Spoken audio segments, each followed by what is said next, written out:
usual, I'm Aaron from Laststandgamers, and welcome back to something a little bit special. Now, a player has submitted this gameplay. In fact, the player was Murlockjoe, and what he's actually doing is something that you guys ask about a lot. Can a solo player take a fight to a faction? And this gameplay pretty much answers that. My answer to it, though, of course, is you can always engineer your way to victory. It doesn't matter about the amount of players, it's how you build, how you strategize, and how you take the fight to them. So in this gameplay, the first thing that we've jumped into is a fight directly between Murloc and one of the MDK fighters. Murloc at this moment has been patrolling the area and kind of looking for a fight. He's pretty eager, I can feel, to use these gravity bombs that he's got underneath. So he's gone over to the MDK base, had a look around, and it's provoked the response of this gentleman in his fighter. And of course, he is not doing too well at defending the outpost. Rockets are coming in from Murloc's ship. He is keeping pretty precise shots, and you can see as the missiles are actually landing on the target, it's starting to disable the enemy vessel. Since we're on the frozen server, a massive part of survival is down to your hydrogen thrusters. If you can keep your hydrogen thrusters protected and online, you can keep thrust and survive. That is absolutely critical. And at this point, the enemy ship is just wiggling around and slowly getting sucked back down into the planet's gravity well. He can't even return fire at the moment. He's got gyroscopic control and he has power, but he really just can't do anything at all. And Murloc's making the most of this, getting all his Gatling guns on target and absolutely ripping that ship apart. So now he's done his job. The first MDK ship is falling down to the planet. And it looks like Murloc's not took too much damage himself. And the main reason for that is he kept his ship at a distance and an angle that he could basically hold him at arm's length. Pretty cool little tactic. And there goes the MDK ship falling down to the ground.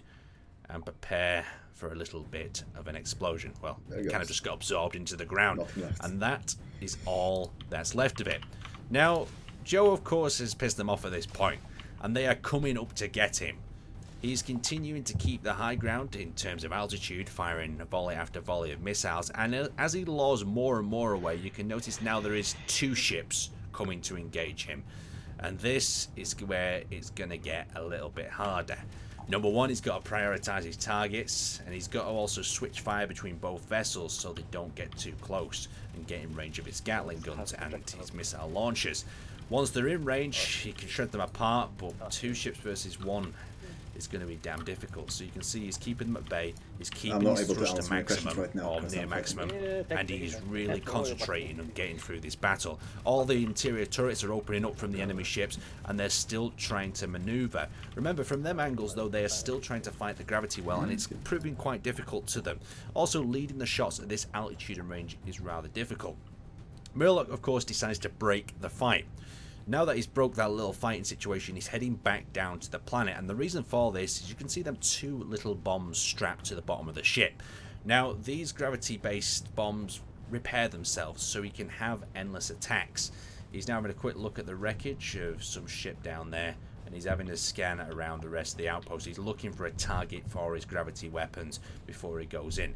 This sort of recon before you enter an area is going to be crucial to his survival. He's checking his surroundings, and now he's going to commit to the attack. Of course, the MDK fighters are still patrolling the area and looking for them, or even on his tail.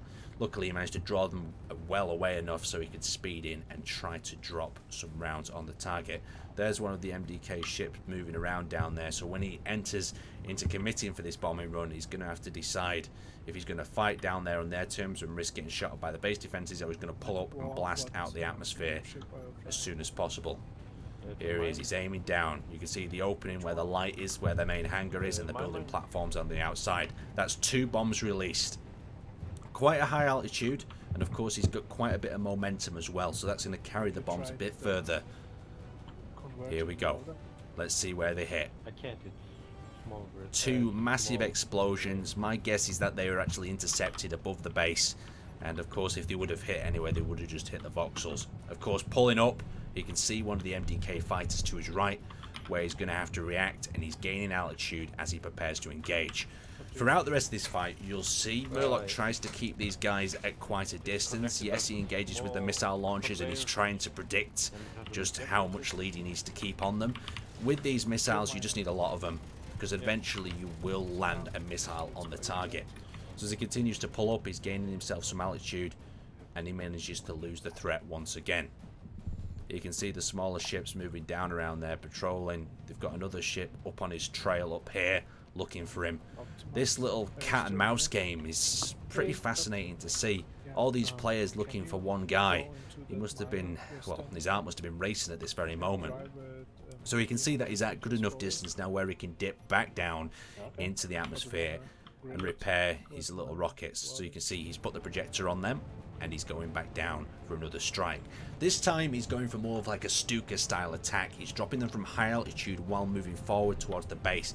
And this bombing run is going to be a little bit more effective. A really simple weapon, these, and they can be quite deadly. I'm not too sure if he's configured them with sensors on the end, or they're just going to be impact orientated. But you can see straight on the trail, the MDK fighter is trying to keep them off his base.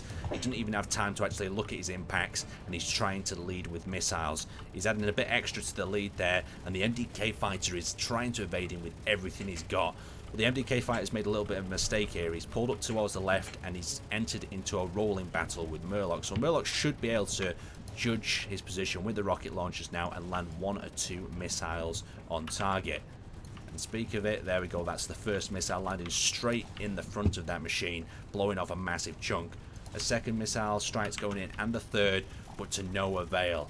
He needs to get a little bit closer to make these strikes a bit more effective. But with that single missile strike, he's done some serious damage to that fighter, and it's going to be struggling to re-engage him. The best thing the MD guy could do at the moment is probably pull off, regroup, and try to get a number of ships in on him. But at the moment, they're just frantically trying to defend their base with everything they've got. More missiles are going in now as he's trying to flee, or possibly even get other weapon systems online. And he's just got to lead the target with a nice strike. Beautiful. Straight across the middle of the ship, probably crippling its hydrogen thrusters. And with that strike, that ship's either going to go to the ground slowly, but Murlock is deciding to pull off. So that's 2 ships of MDK destroyed. They are not going to be happy. And with them 2 ships out the skies, or the atmosphere, or whatever you may call it, he's coming back in for another bombing run. Missiles at the ready, fully welded up. And he's taking this one a little bit slower. He wants to try and land, or really take advantage of that time that he's bought himself. So there we go. Missiles are going out. They had a little bit of a collision with each other. That's quite scary, really. Luckily, they didn't explode. And as he pulls back up, he gets his welders straight back on so he can prepare for the next strike. So this bombing run goes off a little bit high. I think they were intercepted once again, or either just hit the voxels. Keeping aware of his surroundings, with his free time he's bought himself, he's going to go in for another attack on the base. He's getting a nice high angle. These launch really straight. He pulls up to avoid any of the base defenses, and the missiles are going in. With the missiles impacting, I think, well, one of them actually just completely missed, got intercepted, and the second one struck a little bit lower.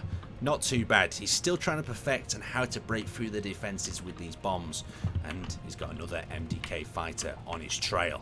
So this is the third one he's going up against. This one is keeping quite level. It looks like it could have possibly been damaged and repaired quickly in a previous attack, or alternatively it's completely fresh, but he's not firing any missiles, and he looks like he's not returning any fire at Murlock at all. It looks like hydrogen thrusters are going on and off, but you get this with space engineers, you get a little bit of a bug where the hydrogen thrusters look like they're off from a distance. Now with that, he breaks their attack once again and heads back to the other outpost. This is truly a cat and mouse game. He lures them over to one point, drops his bombs at another point, shoots at them a little bit, and runs off. So he prepares, drops his bombs, and there we go. So that's a singular bomb that looks like it went out. It looked like the first one exploded shortly after, intercepted by the turrets, and the second one lands straight on an upper production area, but looks like it was semi-interrupted. So not a load of damage on the target, but these weapons are pretty damn good to see in action. I've taken down so MDK are back on his trail again. We've got a small grid fighter now trying to intercept him, and you'll see this small grid fighter is very maneuverable, and it can dart all the way around him. If MDK managed to do some sort of pincer here and get him trapped between a larger ship and one of the smaller ones, he's going to be in some serious trouble. Of course, the lower fighter is just too far away to really hit with the Gatling guns, but he needs to keep the fire on it to keep it away if possible. But you can't lose contact or, well, situational awareness with that other larger ship there as well. He's of course moving at maximum speed, making himself a harder target, and he's slowly exiting through the atmosphere. So he's doing everything right, and he's probably going to try to get them missiles back on another target, because he seems to be cheeky enough. Seeing the fighter has led him now to the outer edge of the atmosphere, he fires a few more blasts with his Gatling guns, trying to lead the target, but really struggling to hit anything. It is really hard to land Gatling gun shots. You can see that the tracers only go out so far, and it's hard to judge the range in a lot of situations. So he's just putting some fire in the direction of that ship, and he's maneuvering around. The ship itself that's actually fighting him, a small grid, pretty maneuverable, pretty hard to hit due to its size. But you can see he's definitely trying to draw him away from something. And to a degree, this small fighter actually succeeds in drawing Murloc away from their base, giving them enough time to either sort ships out, repair things, and just stop the bombs from falling on them constantly. So the other small ship's now at quite a distance, but just too far for the Gatling guns to actually hit. And there we go, he breaks off the attack once again. He's got more bombs to drop. And you can see that fighter's done quite a good job. It's pulled him quite far away from the planet and their base. So he's heading back down there. He's picking his target. And just before he does so, he notices the small fighter has decided to come down on his trail. Now, it wouldn't take much for that small fighter to land some hits on either a hydrogen tank or a hydrogen thruster, and Murloc would be in a big trouble here. If he gets any slower or loses thrust, then the larger ships will probably catch up to him, and they'll do him in seconds. Or worst case scenario, he drops out the sky. So the fighter's still evading most of the shots there. He's managing to clip him now with his Gatling guns, and that fighter is in trouble. You can see his tanks are starting to fry, and you'll see a larger explosion if he hits a hydrogen tank. You can see he's not actually engaging too much back thrust. He's doing more of like a baiting away and luring tactic. We're not seeing too much outgoing tracer fire. So there we go. Them hydrogen tanks are exposed, and he's trying to gun for either one of them. There we go, with a quick shot across the way. It looks like one of the hydrogen tanks has been disabled. There we go, one's on fire, and he is out of power. Frosty can just wiggle now. That's all he can do. Wiggle around, make himself a harder target as he drifts back down to the planet, and Murloc attempts to finish him off. That's 3 ships, possibly 4 ships that I've seen get destroyed at the moment in time, just through good flying, good coordination, and good situational awareness. A solo player doing a great job. There we go, there he goes, popped out the cockpit, and that ship is now drifting back to the ground. Kill the small grid. Let's see what happens next. So Murloc's now got a new target in mind. Yeah, we'll have He decided that he wanted to head back to drop some more bombs, but there's a few ships now coming to meet him. I don't know if MDK have called for some friends, or they've launched some of their bigger and scarier ships going on. And they're actually chasing him out here. You can still see he's keeping his speed high, so he's not an easy target. And with these 2 ships trying to engage him, he's going to be in another spot of bother here. You can see the Gatling gun rounds going around his cockpit, around his camera area. It's a risky situation to find yourself in here with these 2 grids straight on your trail. You see he's maxing out his speed once again and trying to maneuver his way around this situation, because he can't take 2 on alone. A single missile hit or some well-placed Gatling gun rounds and he'll be down. So he maneuvers away, and he's actually now getting chased. That plume of smoke was incoming Gatling gun fire coming from the ship that's pursuing him. Of course, since the ships are limited at that speed, it means that he won't actually be able to get away unless he uses some sort of gravity drive. He's putting shots back down towards him, and then the worst case scenario starts to happen. His hydrogen tanks start to cut out. Now he is in some deep trouble. He's checking his hydrogen tanks. He's got very limited on the fill, so he needs to maintain his movement basically. He's traveling at that distance away from that enemy ship, so he's not going to be able to gain him. He taps them back on just to see if he's got any more maneuvering, and they cut back out. Any second his power is going to go off once again. So what can he do in this situation? Well, What? he can call to a friend. He puts a call out to a friend on Discord, and guess what happens? A little resupply ship comes along and tops him 1% up. oxygen. Perfect. A great way of ending without just drifting off into backwards, space. So a nice bit of teamwork to end this video. So some great work from Murlock. I'm always taking extra footage from the server, but it's nice to see a solo versus a faction like this. Anyway, thanks for watching, and I'll see you next time.